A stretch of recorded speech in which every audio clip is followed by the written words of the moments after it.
Hello everyone, आज है 5 अक्टूबर और आज इस वीडियो में हम बात करने जा रहे हैं कुछ शेयर्स के बारे में। और वीडियो को शुरू करूँ उससे पहले अगर आपने अभी तो चैनल को सब्सक्राइब नहीं किया है तो प्लीज़ अभी इसे सब्सक्राइब कर लीजिए, क्योंकि आगे भी बहुत सारे वीडियोस हैं जो आपको काफ़ी ज़्यादा हेल्प करेंगे। तो शुरुआत करते हैं हम आलोक इंडस्ट्रीज़ के साथ। तो 18 रुपये का ये शेयर है। आज हल्की सी तेज़ी यहाँ पर बनी ज़रूर है। पिछले एक महीने में देखो तो लगातार बड़े करेक्शन से ये गुजरा है। एक बड़ी तेज़ी बनी थी जब रिलायंस की एनुअल जनरल मीटिंग हुई थी और जब रिलायंस ने अनाउंस किया था कि जो अपनी सब्सिडीज कंपनीज है उसमें तकरीबन 14,200 करोड़ रुपए इन्फ्यूज़ करेंगे और आलोक इंडस्ट्रीज में 7,000 करोड़ रुपए इन्फ्यूज़ करने वाले हैं। और जैसे ही ये खबर आई थी भैया, शेयर भागता चला गया, भागता चला गया, भागता चला गया, 22 तक चला गया ये। लेकिन उसके बाद लगातार अभी करेक्शंस बन रहे हैं, क्योंकि देखो फंडामेंटल्स अगर देखा जाए आलोक इंडस्ट्रीज़ के तो वीक है, कंपनी लगातार लॉसेस में है। लेकिन अगर रिलायंस इसको पलट भी सकते हैं। अभी सितंबर क्वार्टर के नंबर बहुत जल्दी आने वाले हैं। देखना रहेगा कि भैया रिलायंस मतलब आलोक इंडस्ट्रीज़ में किस तरीके के नंबर जो है वो रिपोर्ट हो पाते हैं। जहाँ तक आलोक की बात करें, वॉल्यूम्स यहाँ पर 78 लाख से भी ज़्यादा के देखने को मिले हैं। इतना ही नहीं, आलोक इंडस्ट्रीज़ को लेकर अगर बात करी जाए तो इनके नंबर्स जो है वो काफ़ी ख़राब है। अगर आप इनके नंबर देखोगे, अगर रेवेन्यू वाइज इवन अगर हम क्वार्टर ऑन क्वार्टर का परफॉर्मेंस देखो तो डिक्लाइन वाला मोड है, डिक्लाइन वाला मोड है। प्रॉफिट वाइज देखोगे तो बड़े बड़े लॉसेस यहाँ पर है। 200-250 करोड़ के आसपास के लॉसेस हो रहे हैं क्वार्टरली। बड़े लॉसेस से ये कंपनी गुजर ज़रूर रही है, लेकिन चीज़ें बेहतर हो सकती है अगर आने वाले टाइम में जिस तरीके से रिलायंस यहाँ पर प्लान कर रहा है एक बड़ा पैसा इन्फ्यूज़ करने को लेकर, वो कहीं ना कहीं यहाँ पर एक पॉजिटिव साइन है और जिसको लेकर चीज़ें बदली हुई है। आलोक इंडस्ट्रीज़ के बारे में अगर हम बात करने जाए तो कोई भी एनालिस्ट बाइंग की रिकमेंडेशन नहीं दे रहा है। शेयर होल्डिंग को लेकर देखा जाए तो प्रमोटर यहाँ पर 75% की होल्डिंग है।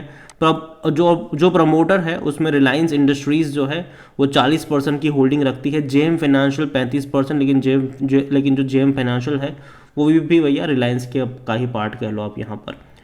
बड़े फंड हाउस थोड़ी सी दूरी बनाए हुए हैं। म्यूचुअल फंड के पास कुछ भी नहीं है। डोमेस्टिक के पास 0.32% की होल्डिंग है। एफआईएल्स 2.16% की होल्डिंग लेकर बैठे हैं। रिटेल और अदर की मिलाकर बनती है 22.52%, जिनमें से रिटेल इन्वेस्टर 16.53% की होल्डिंग लेकर बैठे हैं। देखिए ओवरऑल आलोक इंडस्ट्रीज में यही कहूँगा कि देखो डिक्लाइन वाला फेज अभी चल रहा है, लेकिन कहीं ना कहीं जो खरीदारी के मौके हैं वो शायद अगर कि आपको 16 रुपये के आसपास नज़र आएगा तो वहाँ पर बनते हुए नज़र आ सकते हैं, क्योंकि एक स्ट्रॉन्ग सपोर्ट जो है, इनिशियल सपोर्ट कह लो, वो 15 रुपये के आसपास नज़र आता है। तो 16 रुपये का लेवल जो है वो कहीं ना कहीं रिस्क लेने वाला लेवल बन जाता है। देखो कई सारी खबरें उड़ती है इस कंपनी के डीलिस्टिंग को लेकर भी। तो अगेन मैं कह दूँ, आलोक वो कंपनी थी जो दिवालिया हो गई थी, जिसको रिलायंस इंडस्ट्रीज़ ने खरीदा था। अभी डीलिस्टिंग की जहाँ तक बात है कि कुछ साल का पीरियड था, तब तक ये लोग उसको डिलिस्ट नहीं करवा सकते। तो अगेन जब भी ऐसा कुछ होगा पता चल जाएगा, अभी उसके बारे में सोचने का कोई फ़ायदा नहीं है। लेकिन हाँ, गवर्नमेंट भी जो है वो काफ़ी ज़्यादा फोकस कर रही है मैन्युफैक्चरिंग वाले सेक्टर को लेकर।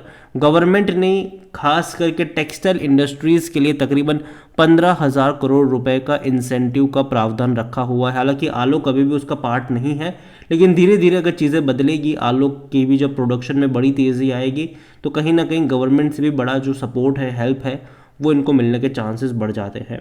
तो आलोक इंडस्ट्रीज़ मेरे हिसाब से अगर आपको ख़रीदारी करनी है तो अभी नहीं, लेकिन अगर 15-16 के आसपास मिलता है तो वहाँ पर रिस्क लिया जा सकता है, ये मेरा मानना है। इसके अलावा एक और कंपनी है जो आज चर्चा में रही है और वो है बजाज फाइनेंस। बजाज फाइनेंस अगर आप देखोगे तो पिछले एक महीने में बेहतरीन तेज़ी इसने दिखाई है। पिछले एक साल में अगर हम देखें तो डिक्लाइन वाला मोड रहा था, बड़ी रफ्तार दिखाई, वापस गिरा और वापस अभी ये उस रेंज के आसपास है जहां पर एक रेजिस्टेंस बैठा ज़रूर है जो इसको नीचे की तरफ ड्रैग करता है। अभी देखो जब से जियो फाइनेंशियल की एंट्री हुई है बाजार में, कहीं ना कहीं बजाज फाइनेंस अभी उसको compete करने की कोशिश करेगा। हालांकि अभी भी मार्केट लीडर तो यही है, बजाज फाइनेंस ही है, सबसे बड़ी एनबीएफसी कंपनी है, उसके बाद जियो आता है। और बजाज फाइनेंस का प्लान है 10,000 करोड़ रुपए रेज करने का क्यूआईपी के जरिए। तो क्यूआईपी के जरिए बहुत बड़ा प्लान है भैया, पैसा रेज करने का प्लान है। और अगर सक्सेसफुली कर पाते हैं, जो कि कर लेना चाहिए, कोई दिक्कत की बात नहीं है। एनबीएफसी सेक्टर की सबसे बड़ी कंपनी है, सबसे दिग्गज कंपनी है। लेकिन फिर भी मैं ये कहूँगा कि अभी जिस रेंज पे बैठा है वो थोड़ा सा रिस्की ज़रूर है। कंपनी भले ही अच्छी है, लेकिन इसका मतलब ये नहीं है कि किसी भी लेवल पे जाके आप खरीदारी कर लो। मेरे हिसाब से अगर यहाँ से करेक्शन बनता है, क्योंकि अगर आप देखोगे ना तो इससे पहले भी जब भी 7,800 के करीब गया था, 2021 में भी गया था, वापस गिरा, वापस गया था, वापस गिरा, वापस गया था, ये वापस गिरा था, अभी वापस गया है। चांसेस ज़रूर है यहाँ से नीचे की तरफ आने के, और यही वजह है कि अभी के लिए मैं इसको अवॉइड करूँगा। अगर डिक्लाइन आता है तो उसके बारे में तब हम बात करेंगे, लेकिन अभी तो भैया अवॉइड करूँगा, ये मेरा मानना है, बाकी मर्जी आपकी है। इसके अलावा एक और बैंकिंग शेयर जिसने भैया आग उगली थी, पंजाब नेशनल बैंक, अभी गिरावट दिखा रहा है। अगर आप देखो तो ये तो एक महीने में अभी भी 17% का ग्रोथ है, लगातार 65 रुपये से भागकर 83 पे गया, लेकिन पिछले 2 ट्रेडिंग सेशन से लगातार बड़े करेक्शंस यहाँ पर बन रहे हैं। पिछले 1 साल में अगर आप देखोगे तो बेहतरीन तेज़ी है, पैसा डबल करके दिया है, लेकिन जब भी कोई बड़ी तेज़ी आई है लंबे समय तक कंसोलिडेट किया है, वापस से तेज़ी बनी है। मुझे लगता है कि अब लंबा समय कंसोलिडेट वाला होने वाला है पंजाब नेशनल बैंक में। देखो, मैं मानता हूं कि जो सरकारी कंपनियां हैं डेफिनेटली वो फोकस में रहेगी, खास करके जो PSUs कंपनियां, सरकारी बैंक्स वगैरह जो है, ठीक है, वो फोकस में रहेंगे, क्योंकि इनकी जो असेट्स क्वालिटी है उसमें काफ़ी अच्छा इंप्रूवमेंट है, कोई शक की बात नहीं है वहाँ पर। लेकिन वैल्यूएशन के हिसाब से देखिए तो थोड़ा सा महंगा हो चुका है अभी इस लेवल पर। और एक बड़े ब्रोकरेज हाउस की जो रिपोर्ट आई है जिसने आज इस शेयर को तोड़ने का काम किया है, और वो ब्रोकरेज हाउस है भैया मॉर्गन स्टैनली। मॉर्गन स्टैनली ने पंजाब नेशनल बैंक को अंडर वेट की कैटेगरी में डाला है और टारगेट दिया है 55 रुपए का, जो कि काफ़ी काफ़ी काफ़ी लो टारगेट है। यहाँ पर अगर आप देखोगे तो Morgan Stanley maintain underweight rating on PNB with a target price of 55 rupees. The growth has moderated in both gross loans and deposits.